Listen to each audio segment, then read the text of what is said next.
I'm back. So it's been a little while since I've done a talking video, or in fact any sort of video at all, so apologies for that. Okay, so I wanted to talk to you today about my secrets for sticking to a workout plan when you have a young family, young children, baby, those sorts of commitments. The first thing that I have realised, having had 2 babies at home with me, my second one, obviously Monty, is just 2, and I've always worked out from home with both of mine, even with Ethan when he was little. I didn't know what I was doing as much then because I wasn't a personal trainer, but I did still do some stuff nevertheless. And the things that I've learned are, the most important thing is to not try and fit your workouts around the baby. So don't wait for them to be asleep, or wait for your partner to be able to look after them, or wait for someone else to be able to watch them for you.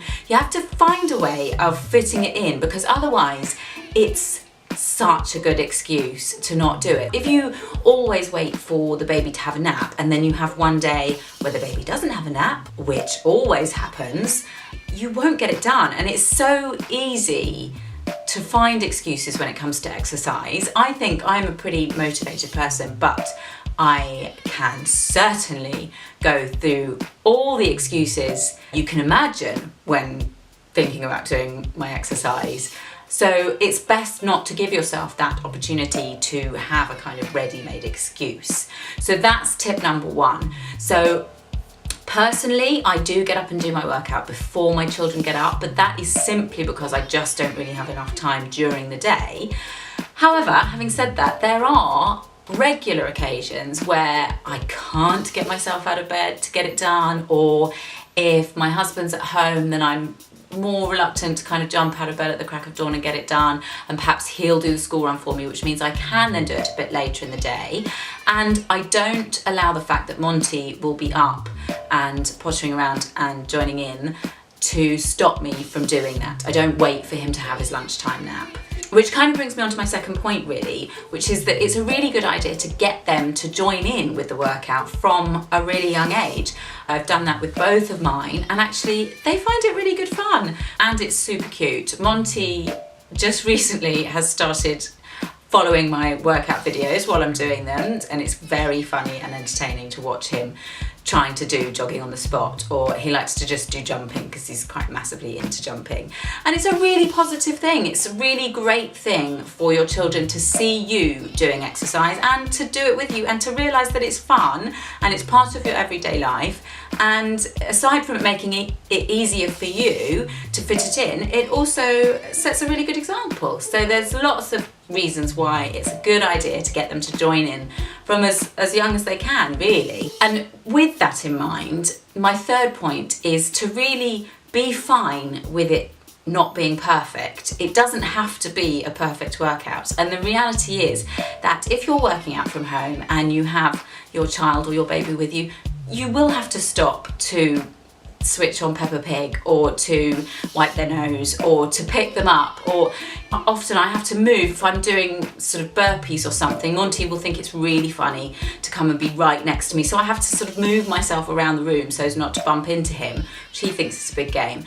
So I'm definitely guilty of not working as hard as I could do during those times, but the thing to remember is it doesn't have to be perfect, and anything is better than nothing. And in that vein, even if you only fit in 10 minutes before your child starts having a major meltdown, which also happens, it doesn't matter, because 10 minutes is better than no minutes. So that's a really good thing to get your head around, is it doesn't have to be perfect to be worth it. My fourth tip is to make it a priority. And this sounds really obvious, but we can all be guilty of putting many other things above that 20 minutes or 15 minutes or half an hour, whatever it is that you're doing. And it doesn't have to be a long time, but you need to kind of make a deal with yourself that you are going to make it a priority. You are going to fit it in somewhere into your day.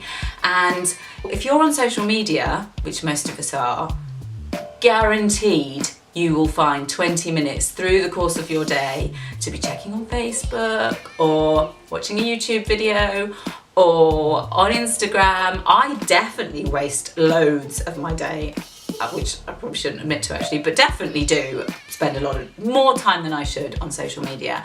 And if you can find 20 minutes, half an hour, whatever, to be on social media, you can definitely find 20 minutes to do a workout. And all it is just reprioritizing and making that promise to yourself, because you will always feel better for having done it, guaranteed.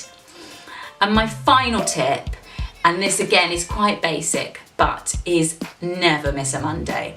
It's so important to get that first workout of the week done on the board, because it really does set the tone for the rest of the week. And if you miss a Monday, the chances are you'll be in that mindset of, oh, I'll just start next week. So it is definitely the most important day of the week. And then if all else fails, if for some reason the whole week goes completely wrong and dreadful, then you've done Monday. So you've done one, which is better than nothing.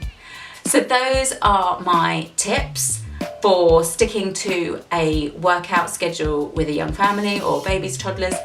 Those are genuinely things that I follow myself and stick to. So hopefully they will help you to get yourself into a routine and stick to it. So if you enjoyed the video, then please do hit subscribe, and I will see you for the next one.